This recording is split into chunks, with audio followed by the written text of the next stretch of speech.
各位時，我帶客睇完伯明翰市唐人街5分鐘步行路程中心嘅 Timber Wyatt 呢個盤，我一定要即刻同大家分享。呢批係極之罕有嘅業主公司貨，全場由始至終只有5間，而最震撼嘅係比佢哋當時買入價平咗4成。呢5間全部都附連私人車位。大家知唔知呢批2022年先落成嘅新樓？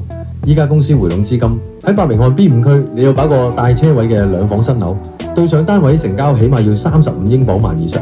但依家呢批貨只需20英鎊萬幾就有交易，簡直係不可思議嘅執雞價。呢啲單位全部都係770尺起嘅大2房2個廁所，空間感一流。依家租金收緊每月1500英鎊到1650英鎊，計落無回報高達8.5厘到9厘。因為性價比太高，喺嗰日睇完，轉頭已經走咗2間，依家全場剩返最後3間，有車位平4成，即買即收租。呢種機會喺2026年嘅伯明翰市場未必再有第二次。想睇埋剩返嗰3間單位嘅真實相片同資料，即刻 WhatsApp 我 Rich Howard Matt。